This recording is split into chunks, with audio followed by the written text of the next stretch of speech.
What is up, everyone? My name is Alfonso Lopez and I'm the owner of Let's Work Official, a coaching company where we help men and women become the best version of themselves through health and fitness. And in today's video, I'm gonna go over a little more of a sensitive topic, but I'm gonna go over 5 things that have personally helped me overcome depression, and the last one might genuinely surprise you. Now, I will say I am no expert on this topic. I'm just going to give you the things that have personally worked with me as someone that has dealt with depression, anxiety, and all the other emotions that kind of come with it as well. I just wanted to make a video today really just explaining to you how I was able to take myself out of a dark place into where I'm at now. Now, am I perfect by any means? No, I'm not. Of course, we all still have our days. We're human beings, right? But these are the 5 things that I personally do that always allow me to kind of keep moving forward and getting myself out of dark places whenever I do find myself in them, and keep making progress towards the life that it is that I personally want to live. Number 1, personally what I do is I always have some type of fitness and nutrition regimen.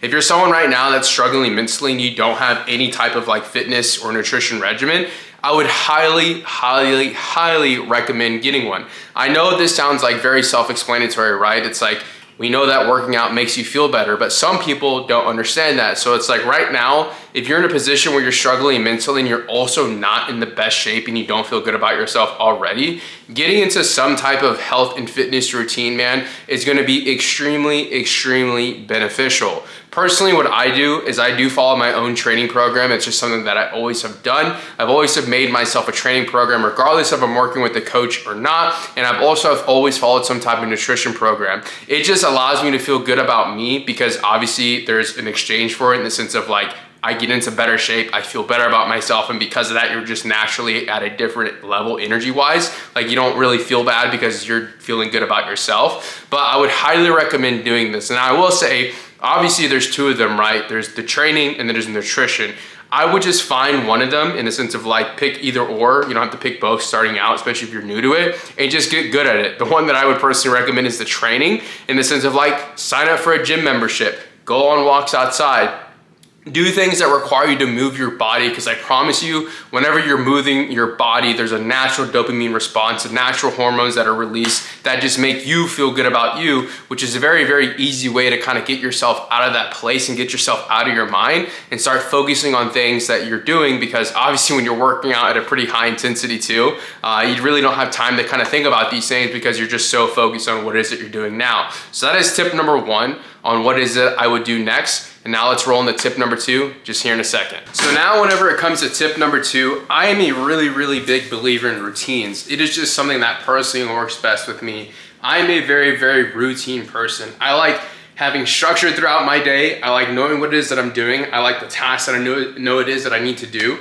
because it makes me feel good about myself. Now, whenever it comes to the routine though, and structure, the main thing that I'm talking about is having a morning and nightly routine.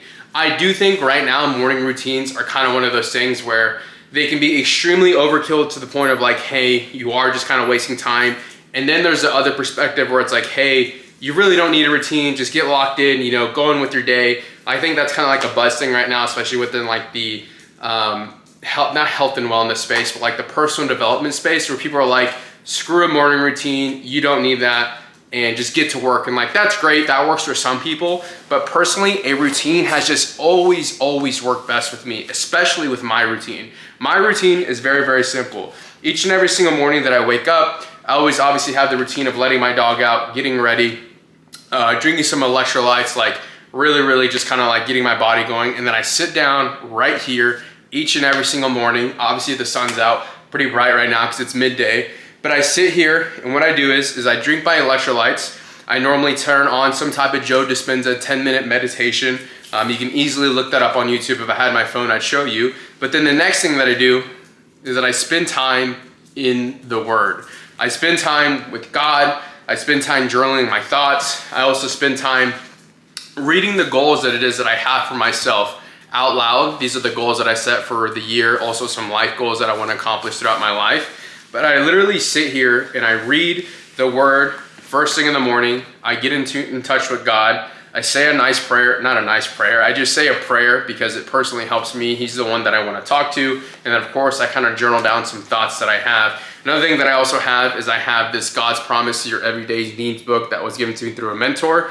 But I essentially just kind of read these things and do these each and every single morning because it creates some type of routine and consistency. And I will say this, whenever I don't do this, I don't normally feel the best because I feel like it's me trying to do things, and whenever I'm trying to do things, I tend to get in the way. So whenever I put God first into my life, it's always just beneficial for me, and it gets my mind right, gets me on the right path. So this is part of my morning routine. Now, whenever it comes to my nightly routine, I know obviously the lights right now, but it is what it is. Whenever it comes to my nightly routine, it's actually very simple. I clean up, I take a shower, I let my dog out, I make sure that the dishes are all put up because I like having a clean space. So that way, whenever I wake up the next morning, there's not clutter everywhere, everything's nice and clean and I'm good to go.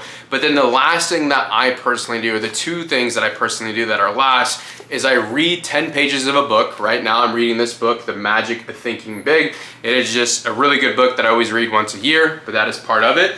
And then the second thing that I do is I list out the things that I need to do the next day. Just so that way I kind of have like a clear understanding. It doesn't need to be perfect, but I just go on the notes section on my phone and I write down all these different things that I personally need to do for the next day, just so I have it out there. So that way when I wake up, I'm not in a rush, not in a panic. I already know what it is I need to do, and then I start rolling from there. So that is the second thing that I do whenever I'm struggling mentally or wanting to get myself out of it, or if you are watching this, is I always make sure that I have some type of structure and routine that allows me to kind of pick up some small wins, that allows me to stay disciplined and then keep moving for there. Now let's move on to number 3. Now, pardon the interruption of the video, but just kind of making some food before we kind of dive into the third, fourth, and fifth point. And like I was saying, the fifth one might actually surprise you because I think it's something that most people don't talk about. Now, for the third point, I think it's pretty self-explanatory, right? Whenever you're struggling mentally, it kind of makes sense that you tend to do these things. So let's dive into it. So before we dive into number 3 or point 3, I needed to stop by Whole Foods and kind of grab some vitamin C sticks. You guys really can't see that, but had to pick up some vitamin C sticks just for overall health. But point 3, to jump into it, you need community. Right now, whenever you're depressed, you're anxious, right? You're not feeling your best mentally.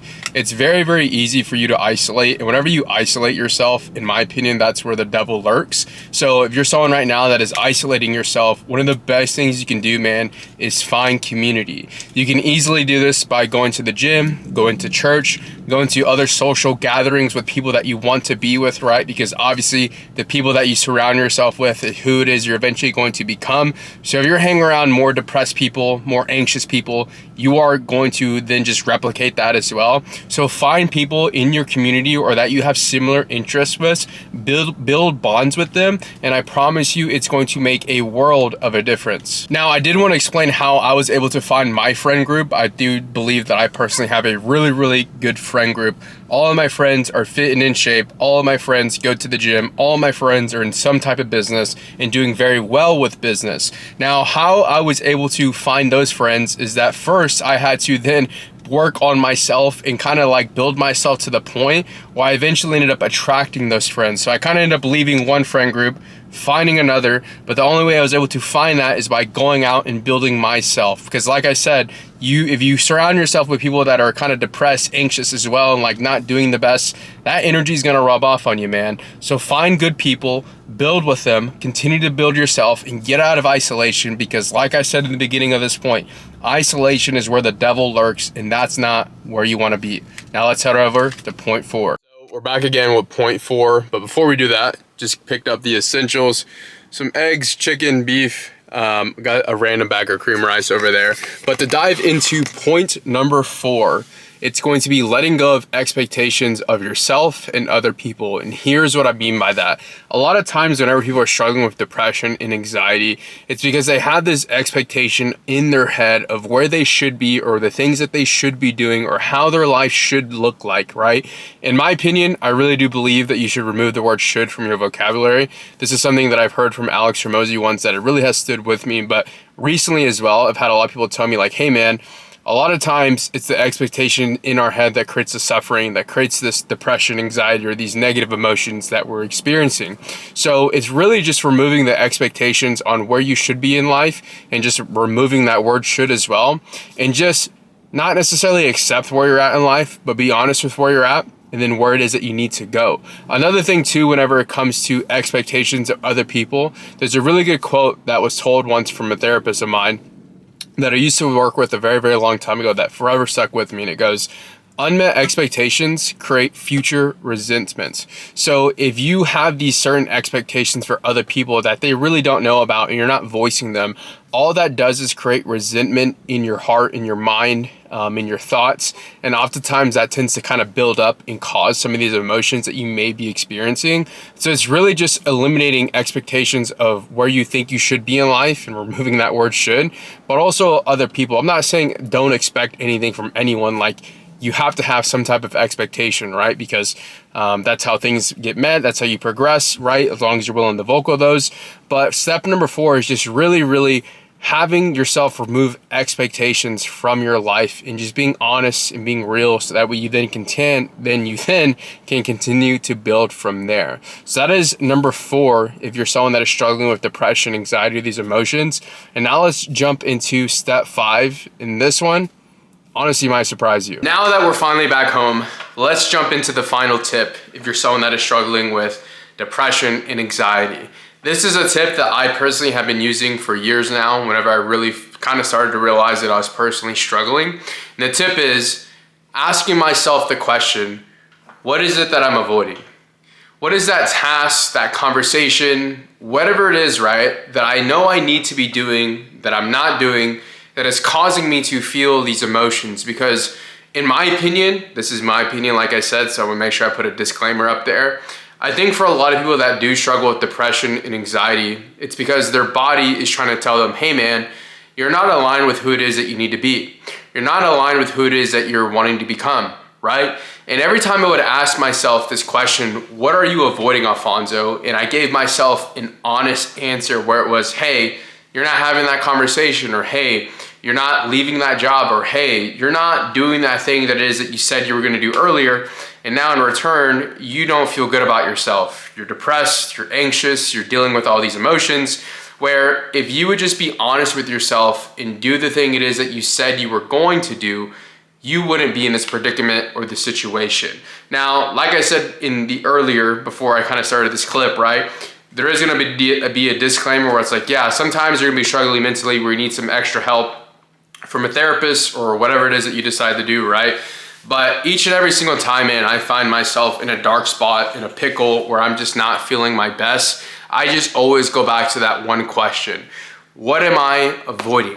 And then I give myself an honest answer and I go after the thing it is that I'm avoiding. So those are the 5 tips that I personally have used to overcome depression. Depression and anxiety, they're just one of these things, man, that it is very unfortunate. It really does suck. But just know that you don't have to live in it. Just know that that does not become your identity. Just know that you do not have to live your entire life that way, and that there's always going to be a way out. So if you took any value from this video, let me know in the comments down below which tip do you think is gonna be able to better serve you. And like I said, I appreciate your time whenever it comes to watching these videos. I know this video may be a little bit of a sensitive subject for some people because there's so many people out in this world that are struggling, and these are just the things that I personally did that helped me see the light at the end of the tunnel. Like I said, hope you guys enjoyed this video. Make sure to like, comment, subscribe. See you guys in the next one.